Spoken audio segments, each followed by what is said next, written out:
हर साल 10 लाख युवाओं को रोजगार देने का वादा करने वाली केंद्र सरकार ने आज दूसरी किस्त में देश भर के 71,000 युवाओं को रोजगार दिया।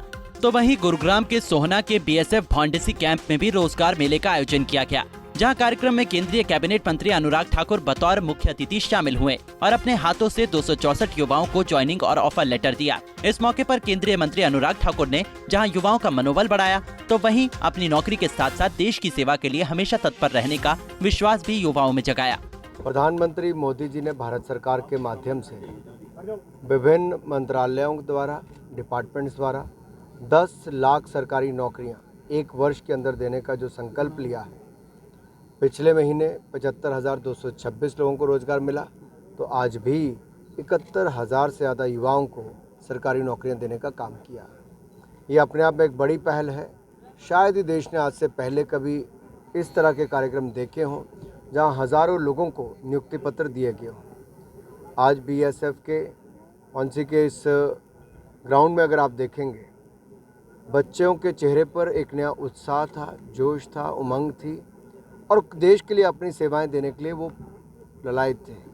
तो मेरा मानना है, जिस तरह से प्रधानमंत्री मोदी जी ने उनको संबोधित करके ये भी कहा कि हमें अपनी राइट्स के साथ रिस्पॉन्सिबिलिटी की भी बात करनी है।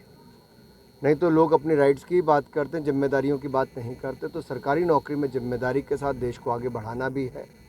और कर्मयोगी प्रारंभ जो किया है, ये कार्यक्रम बहुत शानदार, मैंने स्वयं देखा है।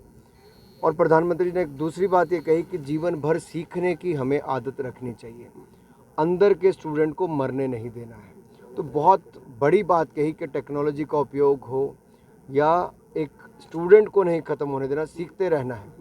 तो इनकी 30-30 साल की, किसी की 35 साल की, किसी की उससे कम नौकरी होगी, तो उनको जीवन भर अपने आप को अपग्रेड करना होगा ताकि वो देश को सेवाएं देते रहें।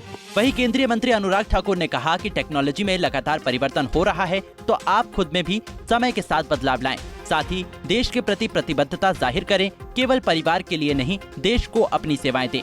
साथ ही उन्होंने युवाओं को पेंडिंग पड़ी फाइलों को पूरा करने और ज्यादा से ज्यादा लोगों की समस्याओं को दूर करने का भी संदेश दिया। मैंने छोटे छोटे उदाहरण दिए कि देखिए, सफाई, हम अपना टेबल, अपना दफ्तर साफ नहीं रखेंगे तो क्या होगा।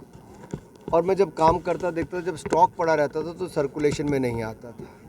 तो आज मुझे लगता है सरकारी डिपार्टमेंट में भी है कि जो चीज़ खराब होगी उसको समय रहते डिस्पोज ऑफ कर देना चाहिए। वो पैसा भी आता है सिस्टम में, जगह भी खाली होती है।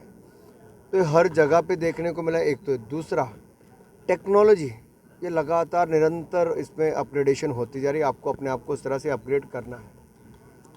तीसरी बात आती कमिटमेंट की। हम देश के प्रति कमिटमेंट को दिखाएं। आपका ये लगना चाहिए कि आप देश के लिए काम करें। आप अपनी नौकरी केवल अपने परिवार को पेट भरने के लिए नहीं कर रहे, आप देश को अपनी सेवाएं दे रहे हैं।